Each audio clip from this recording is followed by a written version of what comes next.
They thought Frank Miller was just another washed-up old man. 67 years old, driving the same city bus route for 12 years. Soft voice, kind smile, always saying please and thank you. The perfect target. When three armed men stepped onto his bus that Tuesday night, they expected an easy robbery. What they got instead was a masterclass in violence from a man who'd killed more people than they'd ever met. Frank Miller wasn't just a bus driver. He was a ghost, a legend, a decorated Navy SEAL who'd been legally dead for 15 years. Frank Miller adjusted his rearview mirror for the 100th time that shift. Route 47, same stops, same faces, same disrespect. The teenagers in the back were at it again. "Yo, Grandpa!" Marcus, the loudest one, threw a crumpled energy drink can at Frank's head. "Turn up the heat, man. It's freezing back here." Frank's weathered hands tightened on the steering wheel. "I'll see what I can do, son." "Don't call me son, old man." Marcus stood up, swaying with the bus movement. "You ain't my daddy." Laughter erupted from his crew. 5 kids, all thinking they owned the world. Frank had been dealing with their harassment for 3 months now. Every Tuesday and Thursday, same routine. "Sit down, please," Frank said quietly. "Safety regulations." "Safety regulations?" Marcus mocked Frank's gentle tone. "What you gonna do if I don't? Call the cops? They don't care about some broke-down bus driver." Frank said nothing, just kept driving. At the next stop, Mrs. Rodriguez climbed aboard, 73 years old, carrying groceries that probably cost her last $20. She fumbled for exact change, hands shaking. "Take your time, ma'am." Frank smiled at her through the mirror. Marcus wasn't having it. "Move faster, abuela. Some of us got places to be." Mrs. Rodriguez dropped her coins. They scattered across the floor, rolling under seats. She bent down, desperately trying to collect them. "Leave her alone." Frank's voice carried an edge the teenagers had never heard before. "Or what?" Marcus stepped closer to the front. "You gonna make me?" Frank met his eyes in the mirror. For just a second, Marcus saw something that made his stomach flip. Something cold, something dangerous. Then Frank looked away, and the moment passed. "Just please show some respect." The teenagers laughed harder. Frank Miller, the pushover bus driver, all bark, no bite. At 9:47 p.m., Frank was finishing his route. Only 6 passengers left. Mrs. Rodriguez, 2 college students with headphones, a businessman checking emails, and Marcus with his crew still running their mouths. The bus stopped at 5th and Main. Red light. That's when 3 men got on. Frank knew trouble when he saw it. 25 years in special operations taught you to read people in seconds. These weren't passengers. The first one was huge. 6'4", neck tattoos, dead eyes, prison build. The second was skinny but wiry, twitching like he was high on something bad. The third one, the leader, wore expensive shoes and a cheap suit. Gold teeth flashed when he smiled. None of them paid the fare. "Evening, Pops," Gold Teeth said, walking slowly toward Frank. "Nice bus you got here." Frank's training kicked in automatically. Exit routes, front door, back emergency door. Weapons, none visible, but all 3 had bulges under their jackets. Civilians, 6 innocents, including an elderly woman. "Fares $2.50 each," Frank said calmly. Gold Teeth laughed. "Oh, we ain't paying. See, we're conducting a little business tonight, and you're gonna help us." The big one moved to block the front door. Skinny guy headed toward the back, pulling out a pistol. "Nobody move!" Skinny screamed. "This is a robbery!" Mrs. Rodriguez whimpered. The college students froze. The businessman's phone clattered to the floor. Marcus and his crew pressed themselves against the windows, suddenly very quiet. "Here's how this works," Gold Teeth announced. "Everyone gives us their money, phones, jewelry, everything, and nobody gets hurt." He turned to Frank. "You, driver, open the fare box, now." Frank looked at him through the mirror. "Son, you really don't want to do this." "Son?" Gold Teeth's voice went deadly. "Did this old fool just call me son?" The big guy cracked his knuckles. "Want me to teach him some manners, boss?"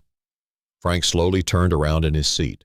When he looked at Gold Teeth directly, his entire demeanor shifted. His shoulders straightened. His eyes went flat and cold. Last chance, Frank said quietly. Walk away. Gold Teeth stared at him. Something was different about this old man. Something wrong. But they'd come too far to back down now. You threatening me, Grandpa? Gold Teeth pulled out a knife, 8-inch blade, serrated edge. I'ma carve you up real slow. Frank stood up. That's when Mrs. Rodriguez started screaming. Mrs. Rodriguez's scream cut through the bus like a siren. But Frank Miller didn't flinch. He moved. Gold Teeth lunged with the knife, aiming for Frank's chest. What happened next took less than 3 seconds, but felt like slow motion to everyone watching. Frank caught Gold Teeth's wrist mid-thrust, twisted it hard left. The knife clattered to the floor. Then Frank drove his elbow into the man's solar plexus with surgical precision. Gold Teeth doubled over, gasping. Frank grabbed his head and brought his knee up fast. Bone met face with a wet crunch. Gold Teeth hit the floor, unconscious before he landed. The big guy at the front door couldn't believe what he'd just seen. What the hell? Frank was already moving. 30 years of muscle memory took over. He grabbed the fare box, 15 pounds of solid metal, and hurled it at Big Guy's head. It connected with a sound like a baseball bat hitting a watermelon. Big Guy staggered backward, blood streaming from his nose. Frank followed up with a right hook that would have dropped a heavyweight boxer, but the skinny one at the back still had his gun. Stop! Stop right now! Skinny's hand shook as he aimed at Frank. I'll kill everyone on this bus. Frank froze. In the aisle, hands raised, but his eyes never left Skinny's trigger finger. That's right, old man, Skinny's voice cracked. You ain't so tough now, are you? Marcus and his crew huddled together, eyes wide with shock. The bus driver, the same man they'd been bullying for months, had just destroyed 2 armed criminals with his bare hands. Who are you? Marcus whispered. Frank's smile was ice cold. Just a bus driver, son. But Skinny wasn't buying it. Nah, man, bus drivers don't fight like that. You police? Military? Frank shrugged. Does it matter? Yeah, it matters. Skinny stepped closer, gun trained on Mrs. Rodriguez. Because if you're a cop, that changes things. If you're military, that changed things too. The businessman in the middle seat slowly raised his hand. Please, just take my wallet. I have kids at home. Shut up, Skinny screamed. Everyone shut up. I need to think.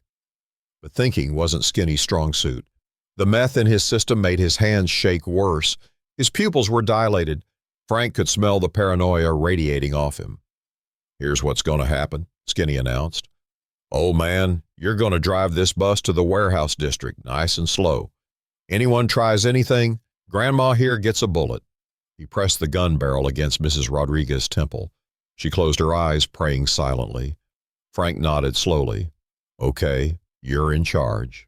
But as he turned back to the driver's seat, Frank caught his own reflection in the window. For just a moment, he wasn't looking at Frank Miller, bus driver. He was looking at Lieutenant Commander Franklin Ghost Miller, United States Navy SEALs. The man who'd killed 47 enemy combatants in Afghanistan. The man who'd single-handedly destroyed a terrorist cell in Syria. The man who'd been declared dead in a helicopter crash 15 years ago. Frank sat down and put the bus in drive. Where am I going? Straight ahead. I'll tell you when to turn. In the back, Gold Teeth started groaning. He was coming around, blood streaming from his broken nose. Big Guy leaned against the door, holding his head, still dazed but conscious. Boss, Big Guy mumbled, what happened? Gold Teeth struggled to his feet, using a seat for support. When he saw Frank calmly driving the bus, his face twisted with rage. You're dead, old man, he snarled through swollen lips. You hear me? Dead. Frank adjusted his rearview mirror. A lot of people have told me that over the years. Yeah, well, I mean it. So did they. Something in Frank's tone made Gold Teeth hesitate. This wasn't some scared bus driver anymore. This was something else entirely. Skinny was getting more agitated by the minute. Turn left here! Left! Frank made the turn smoothly. They were entering the warehouse district now. Empty streets, no witnesses. Perfect place for bad things to happen. You know what I think? Skinny rambled, waving the gun around. I think you're one of them special forces dudes, like in the movies. That why you fight so good? Frank said nothing. But here's the thing about you military types, Skinny continued. You always trying to save everyone. Always playing hero. That's your weakness, old man. He pressed the gun harder against Mrs. Rodriguez's head. Because I will kill this old lady. I will paint the inside of this bus with her brains, and it'll be your fault. Mrs. Rodriguez whimpered. Tears ran down her cheeks. Next right, Skinny ordered. Frank made the turn. Ahead was a massive abandoned warehouse, broken windows, graffiti-covered walls, the kind of place where screams don't carry. Perfect, Goldteeth smiled through bloody teeth. Nice and private. We can take our time with you, hero. That's when Marcus did something stupid and brave. He stood up suddenly. Hey, leave her alone.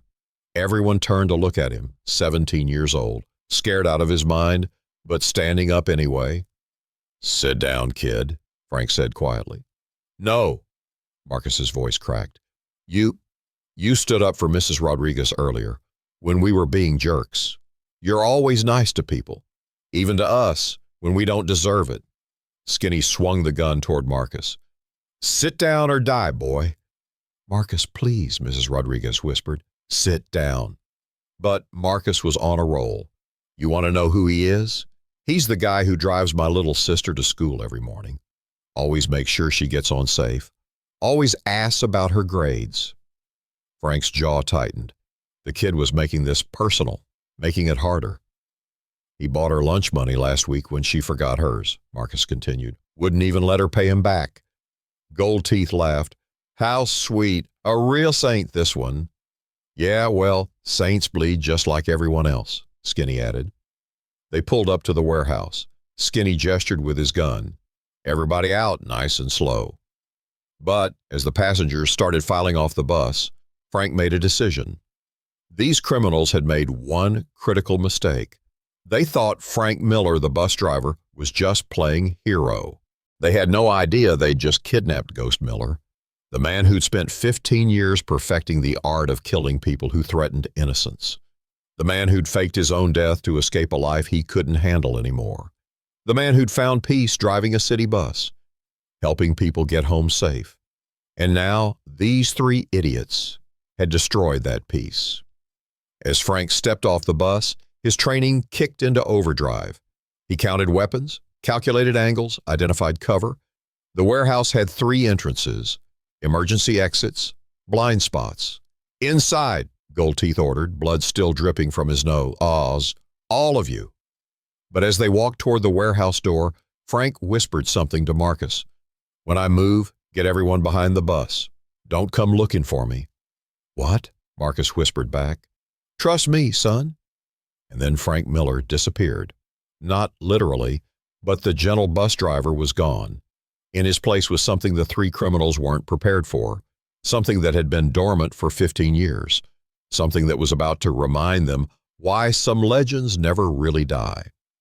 The warehouse door slammed shut behind them.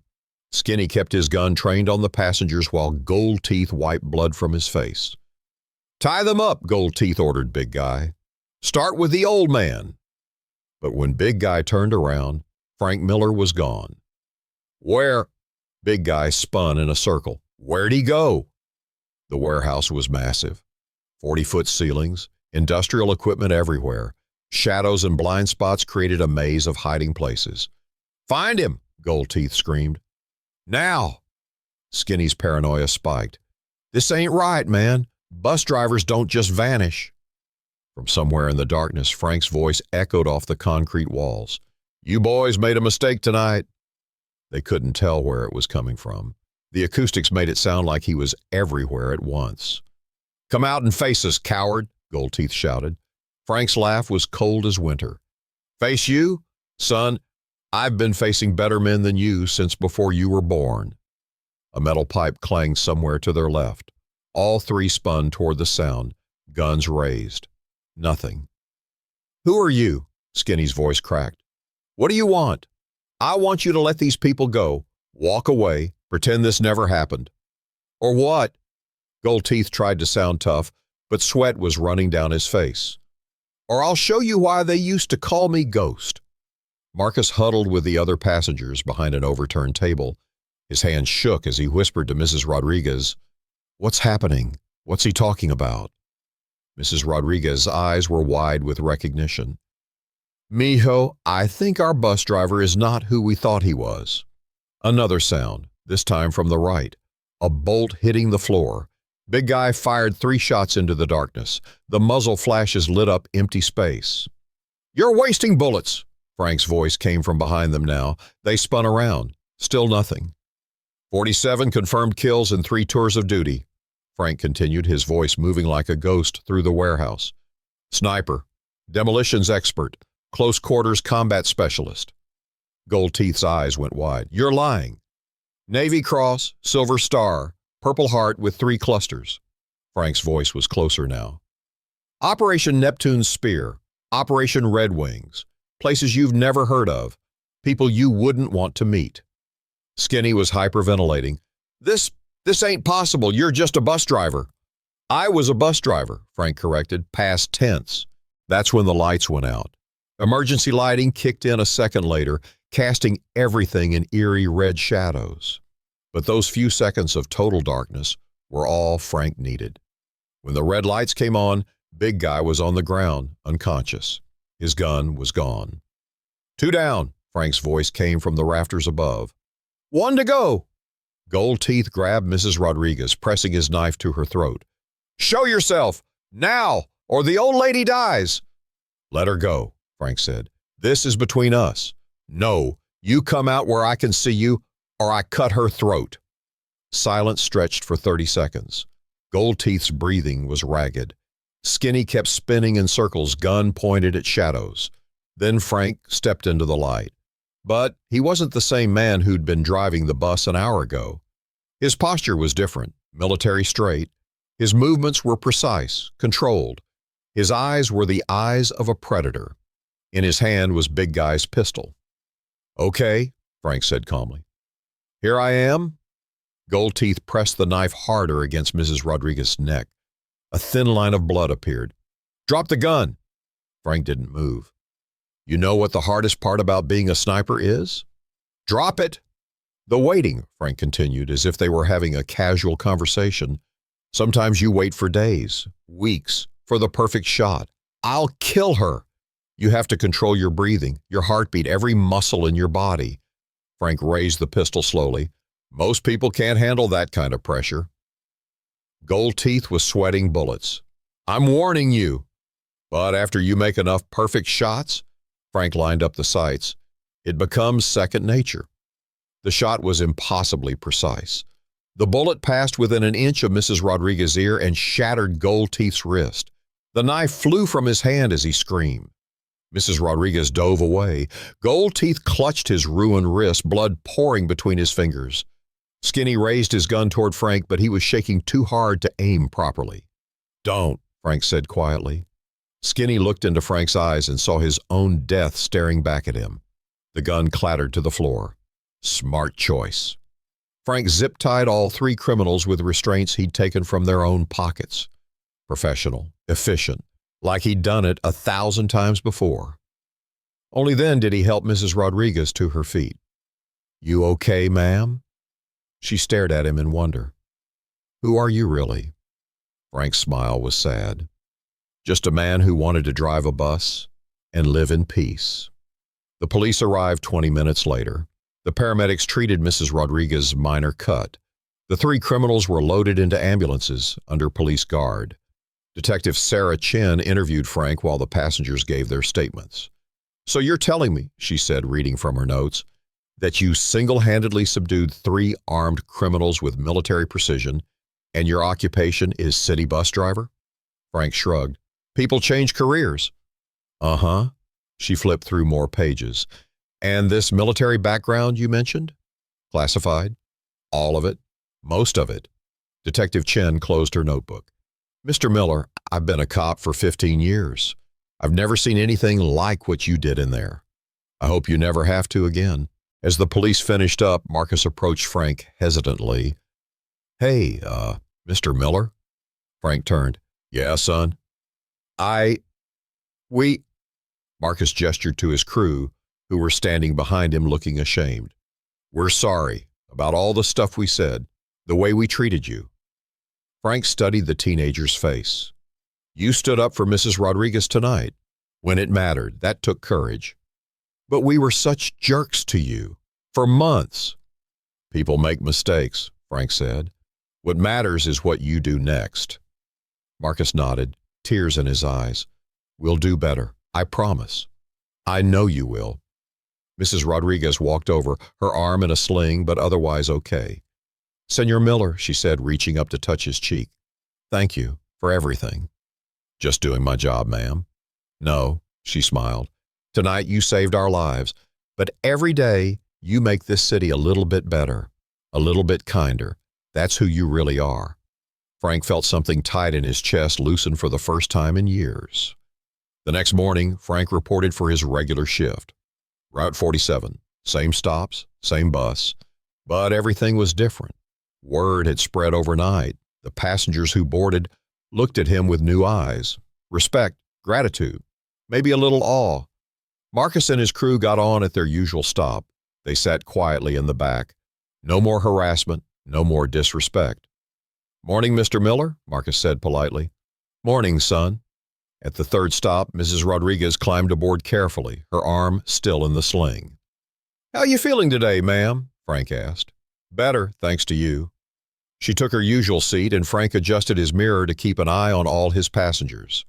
These people weren't just fares anymore. They were his responsibility, his mission. Frank Miller had spent 15 years trying to forget who he used to be, trying to escape the violence and death that had defined his life. But maybe forgetting wasn't the answer. Maybe the question wasn't whether he was Frank Miller the bus driver or Ghost Miller the warrior. Maybe he was both. And maybe that was exactly what this city needed. A guardian who looked like an ordinary man. Someone who understood that true strength wasn't about showing off or intimidating people. It was about protecting those who couldn't protect themselves. Someone who proved that heroes come in all shapes and sizes, even if they're disguised as a friendly bus driver with a gentle smile and kind eyes. Was Frank Miller too harsh with those criminals? Or did they get exactly what they deserved for threatening innocent people?